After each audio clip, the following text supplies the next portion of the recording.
आपको ये सुन के हैरानगी होगी, स्टमक और इंटेस्टाइन को हम लोग second mind of the body बोलते हैं। जरा सा कोई स्ट्रेस होता है, एंग्जाइटी होती है, वो जल्दी से आपके मेटाबॉलिज्म को इफेक्ट करते हैं।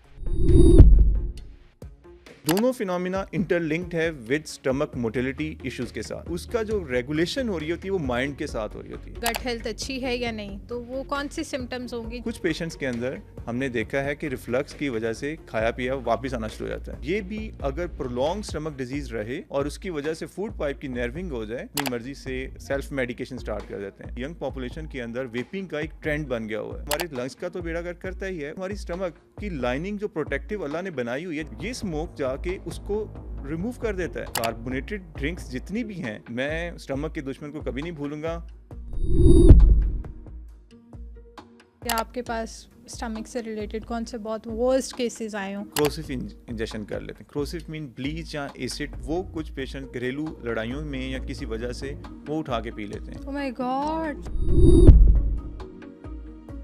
स्टमक से रिलेटेड हम बहुत सारे प्रॉब्लम्स को अक्सर फेस करते हैं। कभी हमें कॉन्स्टिपेशन हो जाती है, कभी हमारा पेट लूज हो जाता है, तो कभी हमें हार्ट बर्निंग स्टार्ट हो जाती है। लेकिन हम पीछे रूट कॉज को डायग्नोज नहीं कर पाते कि इसके पीछे वजह क्या बन रही है कि हमारा स्टमक मुसलसल ख़राब रह रहा है। लेकिन क्या आप जानते हैं कि इस मुसलसल मैदे की ख़राबी की वजह से आप बहुत सारी बीमारियों में जा सकते हैं। तो इस पॉडकास्ट को एंड तक लाजमी देखें, क्योंकि इस पॉडकास्ट में doctor Abdul Qadir, the best gastroenterologist, आपको वो सारी चीजें बताएंगे जिसकी वजह से हम अपना मैदा खुद खराब कर लेते हैं।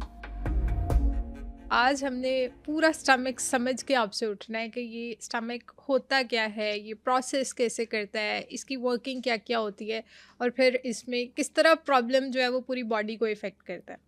तो मुझे सबसे पहले ये बताएं कि स्टमक क्या है और इसका कैसे प्रोसेस हो रहा होता है हमारी बॉडी में। अच्छा, आज आपने जो टॉपिक रखा है ये बहुत ही इम्पॉर्टेंट टॉपिक है, स्टमक।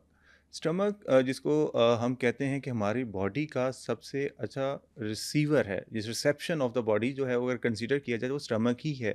जो चीज़ हम मुंह के ज़रिए लेते हैं वो इस फूड पाइप के ज़रिए जाके डायरेक्ट स्टमक में फॉल करती है। यानी कि स्टमक के ऊपर बहुत जिम्मेदारी है कि हमारा जितना भी ओरल इनटेक है वो डायरेक्ट जाके स्टमक में हिट करता है और स्टमक ने इसको रिसीव करना होता है। बिल्कुल ठीक हम है। जो चीज़ भी खाते हैं जिस फॉर्म में, चाहे लिक्विड हो सॉलिड हो, स्टमक हमारा हर तरह के फूड के लिए वो रेडी होता है। अब सबसे इम्पॉर्टेंट है कि स्टमक के फंक्शंस क्या क्या हैं।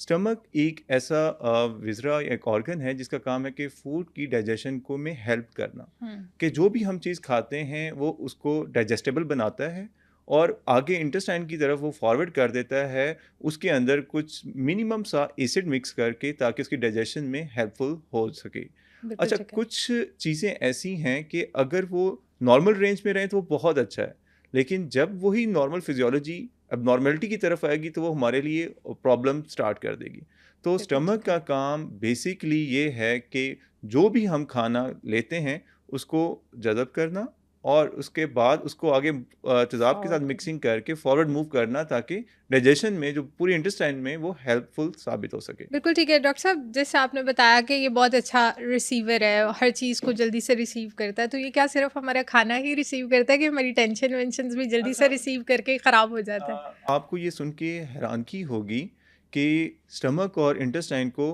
हम लोग second mind of the body बोलते हैं। जैसे हमारा फर्स्ट माइंड ब्रेन है, इसी तरह सेकंड अगर माइंड किसी को कंसीडर किया जाए वो स्टमक और इंटेस्टाइन है। यानी कि 100 millions of nerves, fibres stomach और इंटेस्टाइन के साथ लिंक्ड हैं, और जो कि उसकी डाइजेशन के और वो हमारे माइंड के मूड के साथ स्टमक की मोटिलिटी अफेक्ट होती है, जिसकी वजह से ये हमारे स्ट्रेस हार्मोन के साथ टोटली कोरिलेट कर रहा होता है। एग्जैक्टली।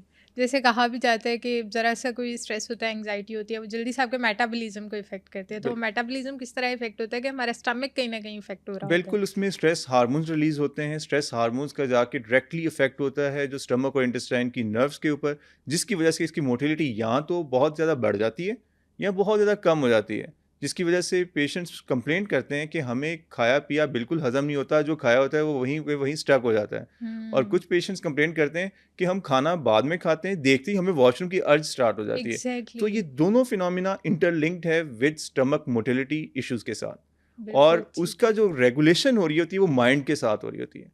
माइंड से जो हार्मोन्स और जो मतलब रिलीज होते हैं स्ट्रेस फैक्टर्स, वो डायरेक्टली जाके स्टमक और इंटेस्टाइन में इफेक्ट कर रहे हैं, और वो इसकी मोटिलिटी को हर तरह से रेगुलेट कर रहे होते हैं। तो अगर माइंड डिस्टर्ब है तो ऑटोमेटिकली गट और इंटेस्टाइन जो सेकंड माइंड है वो भी डिस्टर्ब होगा, वो उसके साथ फुल कोऑर्डिनेशन में होता है, जिसकी वजह से हमारे पेशेंट्स के अंदर हमने देखा है कि मुख्तलिफ किस्म की अलामात आना शुरू हो जाती हैं। वो मतलब अगर हमें एक आम इंसान को जो हमें सुन रहे हैं, हमें देख रहे हैं, वो घर बैठे ये ऑब्जर्व करना चाहें कि भाई उनकी गट हेल्थ अच्छी है या नहीं, तो वो कौन सी सिम्टम्स होंगी जिससे वो पता कर सकें या उन्हें पता चल जाए फौरी तौर पे कि नहीं भाई हमारी गट हेल्थ में कोई ना कोई इशू अच्छा, चल रहा है। अब सबसे इम्पोर्टेंट बात है कि स्टमक डिस्टर्ब होने की अलामात क्या क्या हैं। हम्म। अगर हम उनकी तरफ आएँ तो सबसे पहले जो सबसे कॉमनली देखा जाता है कि हार्ट बर्न, यानी कि सीने में जलन स्टार्ट हो गई, जलन हो कि जी जाती है। खाना खाया है फ़ौरन ही जलन स्टार्ट हो गई है। हम्म। ये फर्स्ट सिम्टम है कि जो कि स्टमक अपसेट होने की अलामात में आ सकता है। और दूसरे नंबर पे अलामात अगर देखा जाए कि खाना खाने से बोझ बन जाना या गैस का उभार आ हम्म। जाना, गोला बन जाना, ये भी आम ज़ुबान में अगर देखें लोग हमें कहते हुए सुनाई देंगे कि जब भी खाना खाता हूँ ऐसे लगता है कि बहुत बोझ बन गया है। बिल्कुल। अच्छा, कुछ पेशेंट्स के अंदर हमने देखा है कि रिफ्लक्स की वजह से खाया पिया वापस आना शुरू हो जाता है। जब तेज़ाब वापस आता है, ये नॉर्मल फिनोमेना नहीं है, जिसमें जो मुंह के अंदर जो पहली चीज़ें आपने खाई हुई उसका टेस्ट आना शुरू हो जाता है, जिसको हम एसिड ब्रश और भी कहते हैं कि खाया पिया पहले हुआ लेकिन उसके रिफ्लक्स की वजह से वो मुंह में आना शुरू हो गया। ये हम्म। नॉर्मल, इसमें अंडरलाइंग स्टमक डिजीज़ या स्टमक इश्यूज चल रहे होते हैं। अच्छा, इसके अलावा सबसे डेंजरस जो साइन स्टमक डिजीज़ का होता है वो खाना अटकने वाली फीलिंग है। खाने पीने में यानी कि दुश्वारी अगर शुरू हो जाए, ये भी एक नॉर्मल फिनोमेना नहीं है, ये भी अटकना यानी क्या, स्वॉलो नहीं कर पाते कि स्वॉलो कर अच्छा लेते हैं अंदर जाके अच्छा फंस जाता है, जिसे वो मेडिकल, उथू वाली फीलिंग हाँ, कहते हैं। अच्छा इसमें हम कहते हैं, इसको मेडिकली कहते हैं डिस्फेजिया, यानी हम्म। कि डिफ़िकल्ट इन स्वॉलिंग, यानी कि जो ओके। खुराक है वो स्वॉलो करने में प्रॉब्लम आ रही है। ये भी अगर प्रोलॉन्ग स्टमक डिजीज़ रहे और उसकी वजह से फूड पाइप की नर्विंग हो जाए तो इसके अंदर ये अलामात, यानी कि खाने पीने में दुश्वारी की कंप्लेंट मरीज़ को कंप्लेंट करने का सामना करना पड़ सकता है। तो इसका फिर मतलब सिम्टम्स तो आपने बता दिया, और ये तो मुझे लगता है बहुत सारे लोग ये फील करते ही करते हैं लाइफ में। कितनी दफ़ा आप ये इन चीज़ों से गुजरे होते हैं कि आपको एसिड रिफ्लक्स भी हो रहा होता है, और आपको एसिडिटी भी हो रही होती है, हार्ट बर्निंग भी हो रही होती है, और गैस वाला भी इशू भी रहता है। तो इसका फिर क्या सॉल्यूशन होना चाहिए? क्या फ़ौरी तौर पे मेडिकेशन कर लेनी चाहिए या घरेलू टोटके कुछ करने चाहिए, या जैसे अगर बर्निंग हो रही हो तो घर में कह देते हैं नहीं आप ठंडा दूध पी लो उससे हुँ। ठीक हो जाएगा। तो इसमें क्या क्या करना अच्छा, चाहिए? आपकी बात से ही मैं कुछ बातें आपको बताना चाहूँगा कि पहले हमें पता होना चाहिए स्टमक अपसेट होने के कॉजेज़ क्या हैं। ये अपसेट तो हो गया, हम्म। अलामात हमें पता चल गईं, लेकिन इनके कॉजेज़ क्या हैं? ये अपसेट हुआ क्यों है? हम्म। अच्छा, स्टमक अपसेट होने के अगर मैं कॉजेज़ आपको गिनाऊँ, they could be more than 100, और हम्म। इवन कि आप उनको एनलिस्ट करना चाहें तो आपके पास टाइम कम पड़ जाए कि क्या-क्या कॉजेज़ इसके स्टमक अपसेट होते हैं। सबसे इम्पोर्टेंट जो है कि अगर हमारा सेडेंटरी लाइफ़स्टाइल हो, बैठे रहने वाला, तो उसमें भी ओबेसिटी हो जाती है। Obesity is one of the risk factor के स्टमक प्रॉब्लम्स बढ़ जाते हैं। इसी तरह बेजा दवाइयों का इस्तेमाल, आजकल हमने देखा है किसी को हल्का-सा पेन होता है वो अपनी मर्ज़ी से सेल्फ मेडिसिन। मेडिकेशन स्टार्ट कर देते बिल्कुल। हैं। और इसके अलावा बेजा मल्टीविटामिन्स का इस्तेमाल, हम्म। ये सब कुछ डायरेक्टली तौर पे स्टमक पे अफेक्ट कर रहा होता है। इसी तरह पे हमारी जो डाइटरी हैबिट्स हैं, आजकल हम देखें जी फ्राइड आइटम और जंक फूड का इस्तेमाल बहुत ज़्यादा हो गया हुआ है और फाइबर कंटेंट डाइट में कम होता है, हम्म। जिसकी वजह से स्टमक और गट की हेल्थ ओवरऑल अफेक्ट होती है। इसी तरह स्मोकिंग का रुझान हमारी यंग पॉपुलेशन के अंदर, वेपिंग का एक ट्रेंड बिल्कुल बन गया हुआ बिल्कुल है। बिल्कुल। अच्छा, दिखने में तो बहुत अच्छा लगता है, फैशन लोग अडॉप्ट कर रहे हैं, लेकिन आपको ये सुन के हैरानगी होगी, हाँ, हमारे लंग्स का तो बेड़ा गर्क करता ही है, उसको तो ये डैमेज करता है, लेकिन ये हमारी स्टमक की लाइनिंग जो प्रोटेक्टिव अल्लाह ने बनाई हुई है, जिसका काम ये है कि मुख्तलिफ किस्म के बैक्टीरिया और हैज़र्ड्स को रोके, ये स्मोक जाके उसको रिमूव कर देता है। वेप। वेपिंग और ये जो स्मोक है, वेप का स्मोक है, ये डायरेक्टली जाके जो लाइनिंग है उसको डैमेज करता है। जब हम्म। लाइनिंग डैमेज हो जाएगी तो वहाँ पे सोजिश होगी, लंबे अरसे तक सोजिश होगी तो वहाँ पे अल्सर बनेगा। तो वेप और smoke is one of the cause of stomach ulcers. और हम्म। इसी तरह आपकी जो बात है कि जी हम घरेलू टोटके के ठंडा पानी दे दें, या फिर किसी का पेट मैदा अपसेट हुआ है, उबार आ गया, कहते हैं इसको जो कोल्ड ड्रिंक पिला दी जाए, 7 अप पिला। 7। अब आप सुन के हैरान होंगी कि कार्बोनेटेड ड्रिंक्स जितनी भी हैं, इनके अंदर ये कैपेबिलिटी है कि ये स्टमक में जाके कार्बन डाइऑक्साइड रिलीज़ करती हैं। हम्म। और वो कार्बन डाइऑक्साइड जब रिलीज़ होती है स्टमक में, वो एक गैस की फॉर्म इख्तियार करती है और गोला टाइप बन जाता है, उभार सा आता है। कुछ पेशेंट्स लकी होते हैं कि वो बर्फ की शक्ल में मुंह के ज़रिए उसको बाहर एक्सहेल कर देते हैं या निकाल देते हैं गैस को, जिसकी वजह से वो रिलीफ फील करते हैं। लेकिन कुछ पेशेंट्स के अंदर वही गोला अंदर इंट्रैप हो जाता है, यानी कि स्टमक जिसके लिए वो उसको हेल्पफुल समझ रहे होते हैं, वो इनडायरेक्टली कार्बन डाइऑक्साइड कंटेंट बढ़ा के कार्बोनेटेड ड्रिंक्स स्टमक को अफेक्ट कर रही होती हैं। और इसी तरह ठंडा जो बेवरेजेस जितनी भी होती हैं, जो ठंडा पानी होता है, कोल्ड वाटर बेसिकली स्टमक की मोटिलिटी को डायरेक्टली इफेक्ट कर देता है, वो उसकी मोटिलिटी को कम कर देता है। चाइनीज़ आपने देखा होगा, बड़े हेल्दी उनका लाइफस्टाइल है, वो कभी भी कोल्ड ड्रिंक्स पे वो रिलाई नहीं करते। उनके एवरी मील के बाद आप देखेंगे कि वो गर्म सूप लेंगे या गर्म बेवरेजेस लेंगे। उनका एम ये होता है कि वो हॉट जो मील होता है या हॉट जो वाटर होता है, वो स्टमक की मोटिलिटी को इंक्रीज़ करता है, वो डाइजेशन में हेल्पफुल साबित होता है। इसलिए हॉट बेवरेजेस मोटिलिटी को बेहतर करते हैं। कोल्ड बेवरेजेस या ठंडा पानी जो कि सुकून के लिए वक्ती तौर पे तो हम पी लेते हैं, लेकिन वो स्टमक की मूवमेंट को, मोटिलिटी को स्लो कर देता है। तो ये सब बिल्कुल। रिस्क फैक्टर्स ब्रॉडली हैं। और इसके अलावा मैं स्टमक के दुश्मन को कभी नहीं भूलूंगा, वो है एच pylori इन्फेक्शन। ये एक ऐसा इन्फेक्शन है जो स्टमक के अंदर लंबे अरसे तक रह सकता है। अच्छा, आपको सुन के हैरानगी होगी कि ये अल्लाह ने स्टमक को ऐसा बनाया कि उसके अंदर एसिड ऑलरेडी मौजूद है। एसिड में हर किस्म का बैक्टीरिया बग का सर्वाइव करना मुश्किल है, बिल्कुल लेकिन ठीक ये है। एच pylori ऐसा बग है जो एसिड इन्वायरमेंट में भी सर्वाइव कर रहा होता है ओह! और अपनी कोटिंग ऐसी बना लेता है कि एसिड इन्वायरमेंट को अपने लिए फ्रेंडली इन्वायरमेंट में कन्वर्ट कर लेता है। यानी कि एक एसिड इन्वायरमेंट में भी अगर एक बैक्टीरिया सर्वाइव कर जाए तो वो हमारे लिए कितना डेंजरस होगा। हुँ। और आपको ये सुन के और हैरानगी होगी, ये मंथ्स टू ईयर्स स्टमक में छुपा रहता है और और ये पता स्टमक नहीं चलता, कोई पता ही नहीं सिम्पटम चलता। ज़ाहिर नहीं होती। अच्छा, सिम्पटम इसके भी जैसे बाकी स्टमक के मसाइल हैं कि भूख का ना लगना, सुस्ती महसूस होना, गैस महसूस होना, खाने के हाजमे में प्रॉब्लम होना और खाना खा के बोझ बन जाना और मूड चेंजेस रहना, पट्टों का खिंचाव रहना, इस तरह की अलामात हमने देखा है कि एच pylori के इन्फेक्शन के अंदर भी आ रही होती हैं। प्रॉब्लम ये है कि नॉर्मल ट्रीटमेंट से ये ठीक भी नहीं होता और हुँ। लंबे अरसे तक अगर ये स्टमक के अंदर रहे तो ये स्टमक का अल्सर, इवन स्टमक के कैंसर में कन्वर्ट हो सकता है। We have seen the patients जो कि यंग एज में एच pylori रिलेटेड इन्फेक्शंस की वजह से लेटर ऑन देयर लाइफ उनको स्टमक की मेलिग्नेंसी का या ट्यूमर का सामना करना पड़ा। Oh my God!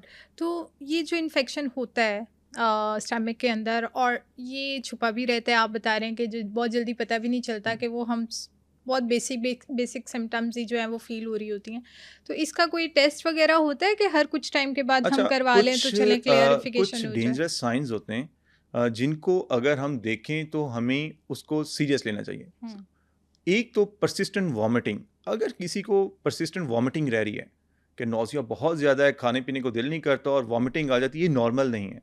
हुँ। अगर परसिस्टेंट वॉमिटिंग रह रही है तो उसका कॉज देखना बड़ा ज़रूरी है, डेंजरस साइन है। इसी तरह का किसी का unintentional weight loss last 6 months में देखें, greater than 10 to 15 kg weight loss हो गया तो इसको आप लाइट ना लें। इसमें भी हमें अंडरलाइंग स्टमक इश्यूज़ का कॉज देखना ज़रूरी है। इसी तरह अगर किसी का एचबी ड्रॉप कर रहा है, हीमोग्लोबिन ब्लड लेवल आपने करवाया जी, पहले एचबी बिल्कुल ठीक था और अभी रिसेंट में आपने देखा है कि एचबी का ड्रॉप हो गया, ये भी नॉर्मल साइन नहीं है, ये भी एक अलार्म साइन है। इसी तरह अगर खून की उल्टी आ जाए या फिर मुसलसल लूज स्टूल रहें, ये डेंजरस साइंस हैं। जब भी पेशेंट को इनमें से कोई भी अलामात महसूस हों, कोई एक भी? इनमें से कोई भी एक, तो हुँ। उसको सीरियस लेना चाहिए, उसका वर्कअप करना चाहिए। अच्छा, गोरे अमेरिकन यूएसए वाले जिनको हम फॉलो करते हैं वो बड़े सियाने हैं, उन्होंने गाइडलाइंस बना दी हुई हैं। जब भी पेशेंट को स्टमक के इश्यूज़ हैं 4 वीक से प्रॉन्ग हो जाएं विद मेडिकेशन, तो वो रिकमेंड करते हैं कि ऐसे पेशेंट जिनकी अलामात 4 हफ्ते की ट्रीटमेंट के बाद स्टमक का लेने से बेहतर नहीं हो रही, तो उनको बजाय इसके कि ओवर द काउंटर मेडिकेशंस के, वो अंडरलाइंग कॉज को आइडेंटिफाई करें कि उनके प्रॉब्लम्स का कॉज क्या है। जब हुँ। कॉज को आइडेंटिफाई करेंगे तो ऑटोमेटिकली उसको ट्रीट करेंगे तो चीज़ें बेहतरी की तरफ आ बेहतर जाएंगी। हो जाती हैं क्योंकि अक्सर ऐसा ही होता है कि हम मेंटल पीस अपना ख़राब करके इतना लड़े होते हैं कि वो स्टमक तो वैसे ही बेचारा 2-3 महीने के लिए ख़राब हो बिल्कुल। जाता है, उसको समझ ही नहीं आती अब मैं क्या करूं और किधर जाऊं और कैसे ठीक हूं। और वेट लॉस में भी चीज़ें जा रही होती हैं, खाना पीना भी डिस्टर्ब हो रहा होता है और आप डिफरेंट किस्म के इन्फेक्शन से भी गुजरे होते हैं। लेकिन ये टाइम बाय टाइम होता है, मतलब किसी टाइम पे ऐसा होगा कि आपको कॉन्स्टिपेशन वाला मसला फेस बिल्कुल। करना होगा, किसी टाइम पे आपको डायरिया वाला मसला फेस करना पड़ रहा होगा। तो ये चीज़ें भी आपकी लाइफ में साथ साथ चलती रहती हैं। अच्छा बिल्कुल, जब तक माइंड डिस्टर्ब रहेगा स्टमक ऑटोमेटिकली डायरेक्टली इफेक्ट होगा। एक फिनोमेना है जिसको हम कहते हैं माइंड गट एक्सिस, ये हुँ, बहुत इंटरलिंक्ड है। जिसका माइंड डिस्टर्ब उसके स्टमक और इंटेस्टाइन डिस्टर्ब, और जिसका स्टमक और इंटेस्टाइन डिस्टर्ब उसका माइंड डिस्टर्ब। हुँ, हमें आइडेंटिफाई करना होता है कि पेशेंट का गट और स्टमक स्टमक इश्यूज की वजह से माइंड डिस्टर्ब है, या माइंड डिस्टर्ब होने की वजह से गट और इंटेस्टाइन डिस्टर्ब है। ये मतलब इस डॉक्टर ने इन्वेस्टिगेट ये करना है। इम्पॉर्टेंट है, जब तक हाँ, हम इसको डिफरेंशिएट नहीं करेंगे, और इन दोनों को हमें ट्रीट साइमल्टेनियसली करना है। ये नहीं हो सकता कि आप किसी की स्टमक की हेल्थ का ख्याल रख रहे हैं लेकिन उसकी मेंटल स्ट्रेस को एड्रेस नहीं कर रहे, तो स्टमक की जो प्रॉब्लम्स हैं वो इम्प्रूव नहीं करेंगी।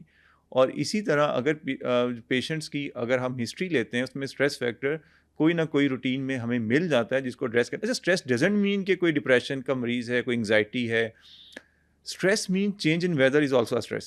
हुँ, आप एक्सट्रीम कोल्ड वेदर में आ गए, आजकल स्मोक आ गई है, this is a stress factor.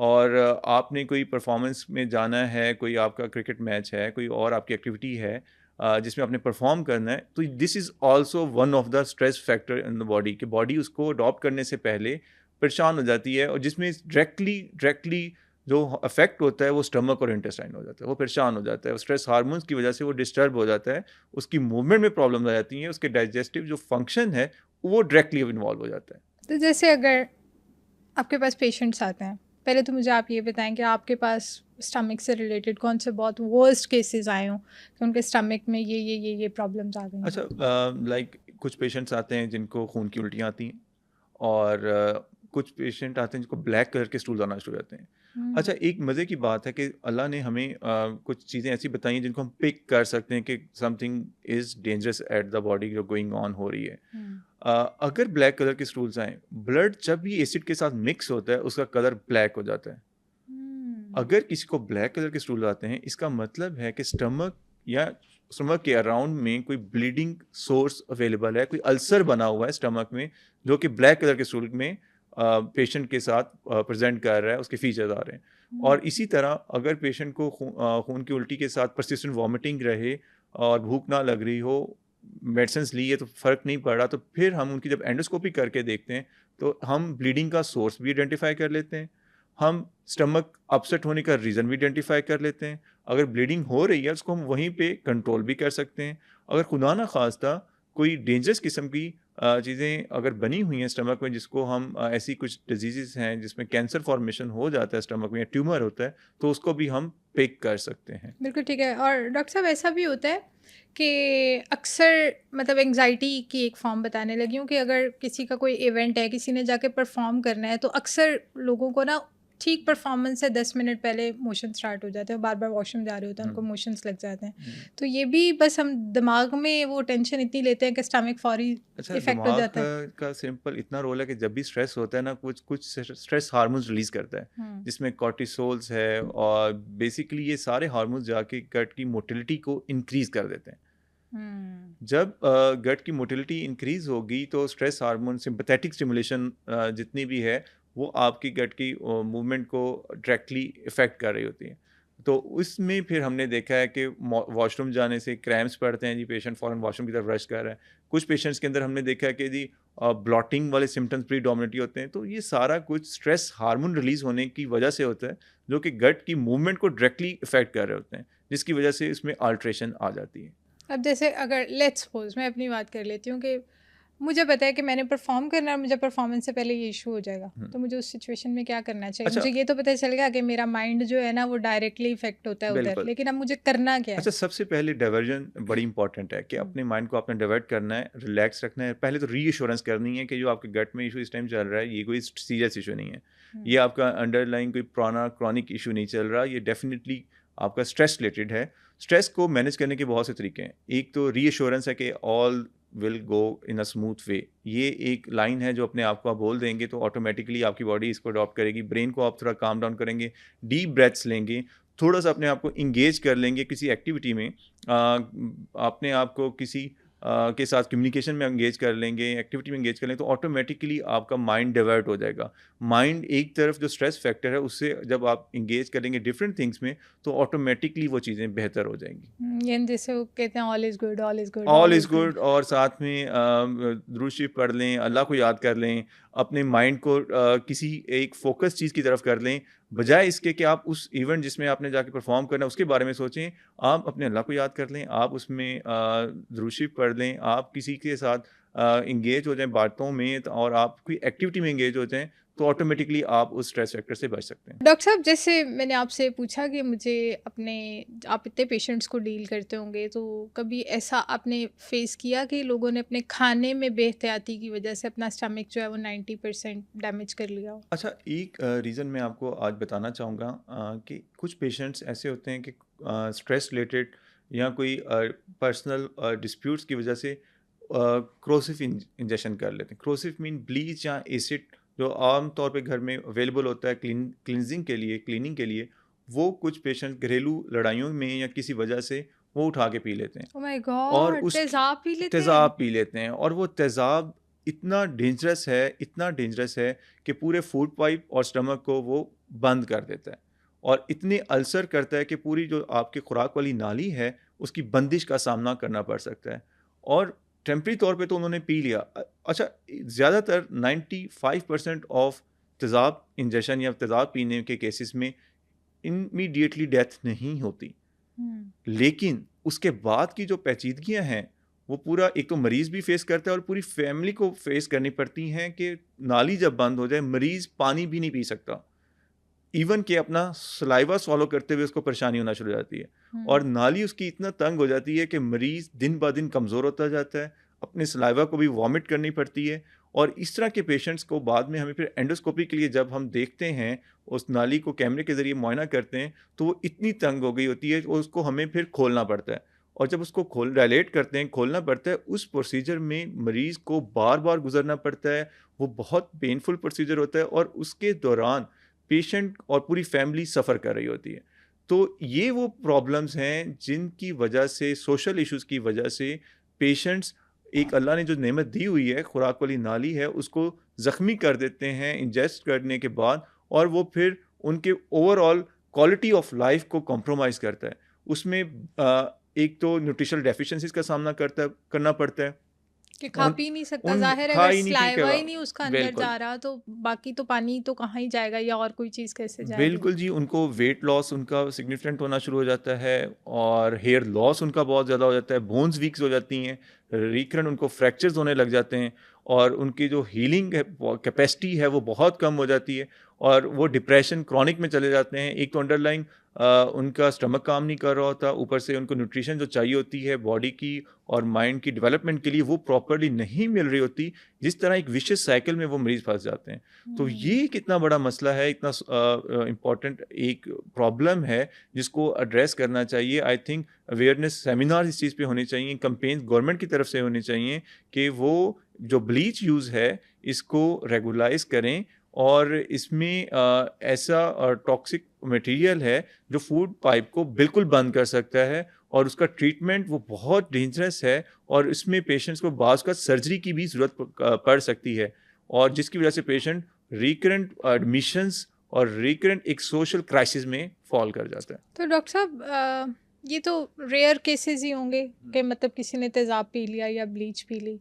मुझे नहीं लगता कि मतलब ज़्यादा, अब आप तो डील करते हैं, अब आई डोंट नो, शायद आपके पास ज़्यादा ही नहीं, नहीं, केसेस आते हों। आजकल इनका जो नंबर है, जिस तरह हमारे यहाँ डिप्रेशन, एंग्ज़ायटी और साथ में सोशल डिस्प्यूट्स के नंबर बढ़ गया है, तो इन केसेस की रूटीन में हमारे पास बहुत ज़्यादा रेशियो है, जो कि हुँ। रेफ़र होती है डिफरेंट सिटीज़ से। एलीट एरियाज़ से भी? एलीट एरियाज़ में भी आजकल ये चीज़ हमने देखी है कि क्योंकि ये ईज़िली अवेलेबल है ना, हर घर में ब्लीच अवेलेबल होता है। तो हुँ। अब लड़ाई झगड़ा हुई, वो ये नहीं देखा कि इसमें अपनी हेल्थ को नुकसान पहुंचा रहे हैं, आप पी लेते हैं वक्ती तौर पे और उसमें फिर उसकी कंसिक्वेंसेस बहुत डेंजरस हैं, वो पूरे बहुत प्रोलॉन्ग है, जिसको बेहतर करते करते इवन के पेशेंट्स की पूरी फैमिली सफ़र करती है। तो ये जो नींद की गोली का भी तो बड़ा कॉन्सेप्ट है ना, नींद की गोलियाँ 4-5 इकट्ठी खा ली, 10 इकट्ठी खा ली। अच्छा, नींद की गोलियां खाने से बेसिकली ये होता है कि आपका ब्रेन बिल्कुल ही स्लीपिंग मोड में चला जाता है, और इवन कि अगर उसकी ओवरडोजेज हो जाए तो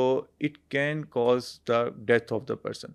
तो हुँ, इसलिए कभी भी sleeping pills without proper prescription के, without any proper guidance of a registered doctor, आपने कभी भी नहीं लेनी, क्योंकि स्लीपिंग जो मेडिसिन जितनी भी हैं वो आपके जो ब्रेन के न्यूरोट्रांसमीटर्स हैं उनको रेगुलेट कर रही होती हैं। जब आप उसको डोज को अपनी मर्जी से चेंज करेंगे तो पूरे बॉडी का होम्योस्टेसिस वो डिस्टर्ब कर देंगे। और हुँ, इसमें हमने देखा, जब बॉडी का होम्योस्टेसिस डिस्टर्ब होगा, ब्रेन डिस्टर्ब होगा, उसमें ऑटोमेटिकली आपकी गट हेल्थ भी कॉम्प्रोमाइज़ होगी।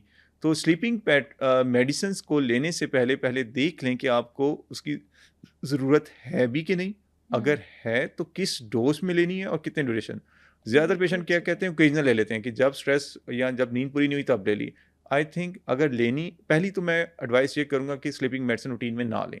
हुँ, अगर लेनी है तो उसको एक एडवाइस डोज में लें, प्रिस्क्राइब्ड डोज में लें और उसको कॉन्टिन्यूस लें। हुँ, इंटरमिटेंट स्लीपिंग पिल्स का यूज़ करना वो बॉडी के होम्योस्टेसिस के लिए ज़्यादा डेंजरस है।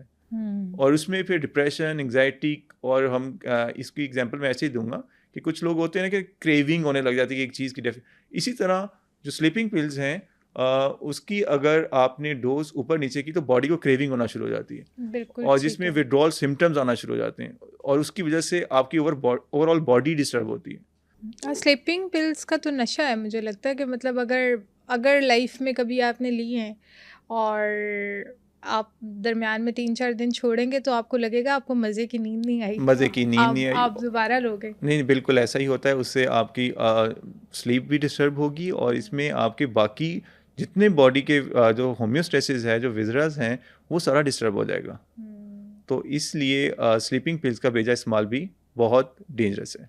हमने स्टमक के प्रॉब्लम्स पे बात की, हमने उसकी प्रोसेस पे बात की कि वो कैसे प्रोसेस करता है, क्या उसका फंक्शन होता है बॉडी में।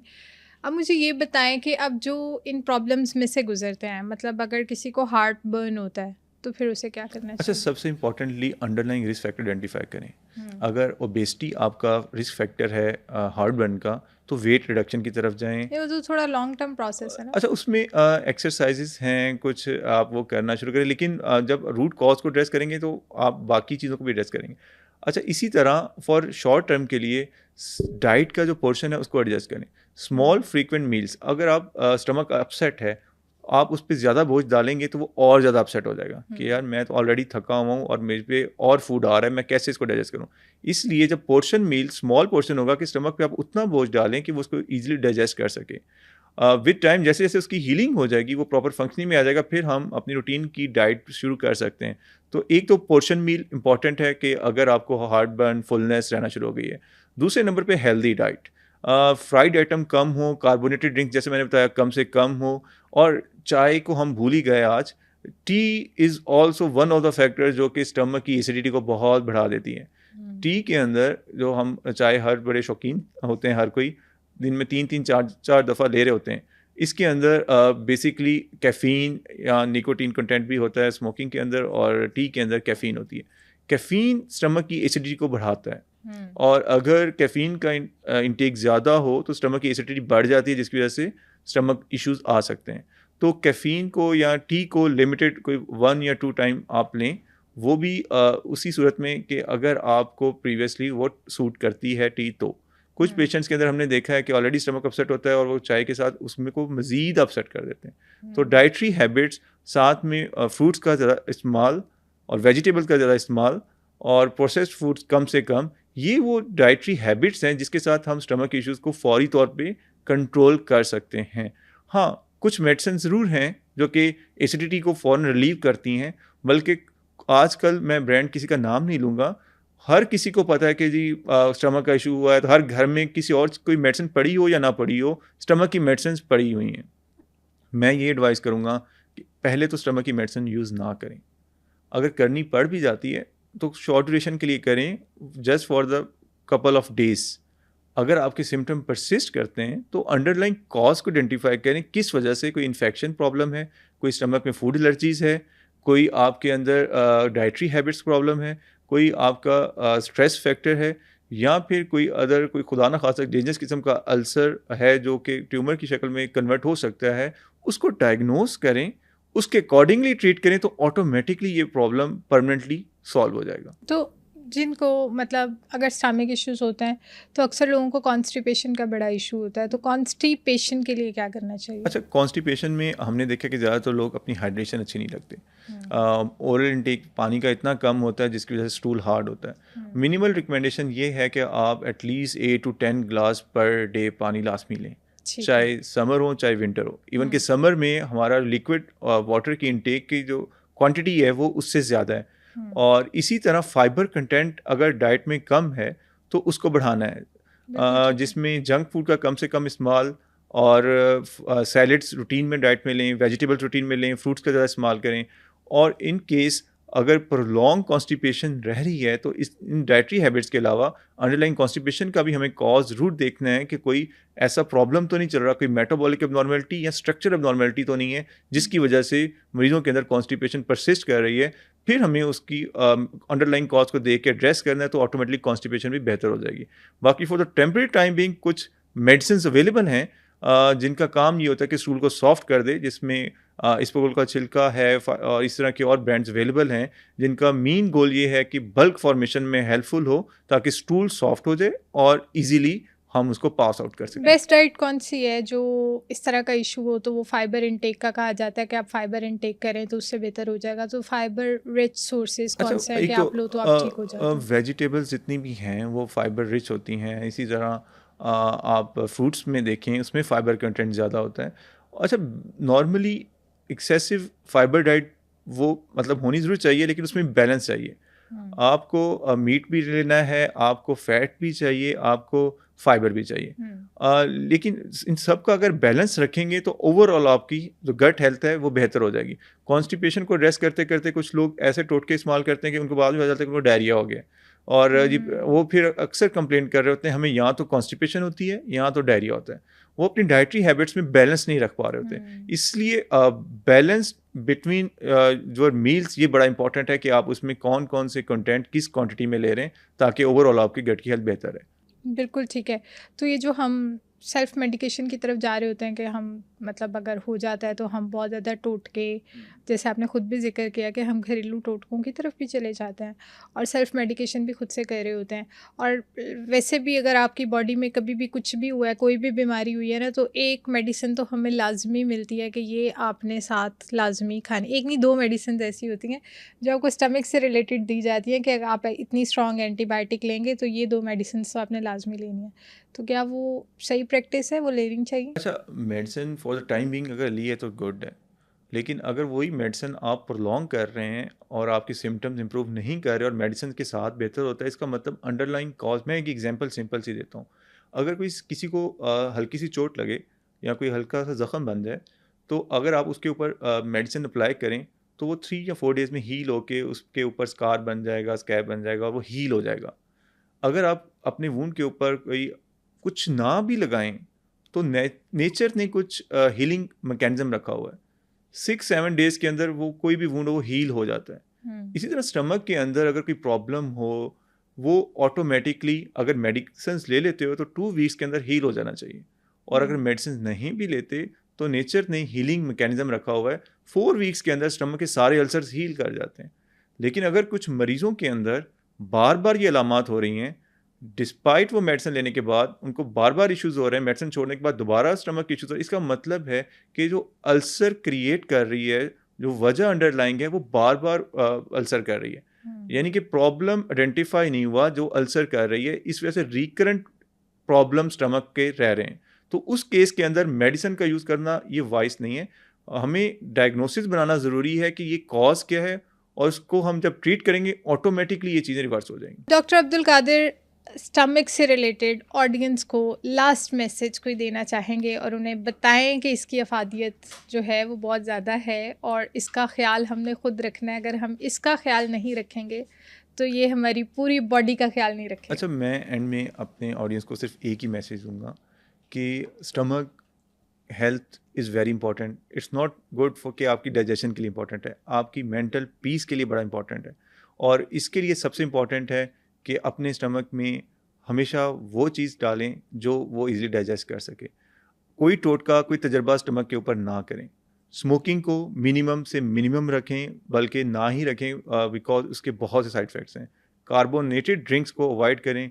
तो इन डाइटरी हैबिट्स के साथ, थोड़ा सा लाइफस्टाइल मॉडिफिकेशन के साथ और स्ट्रेस फैक्टर्स को कंट्रोल करने के साथ हम स्टमक की हेल्थ को बहुत बेहतर कर सकते हैं। आई होप कि इस पॉडकास्ट ने आपको काफ़ी हेल्प आउट किया होगा कि आप अपने स्टमक का ख्याल कैसे रख सकते हैं, क्योंकि अगर हमारा स्टमक ठीक रहता है तभी हमारी पूरी बॉडी और उसके ऑर्गन्स अच्छे रहते हैं। अगर इसी से रिलेटेड आपका कोई भी और सवाल है तो आप हमें कमेंट सेक्शन में पूछ सकते हैं और साथ ही साथ हमारे पॉडकास्ट को ज़्यादा से ज़्यादा लोगों के साथ शेयर करें ताकि आपकी वजह से दूसरे लोगों का फ़ायदा हो सके।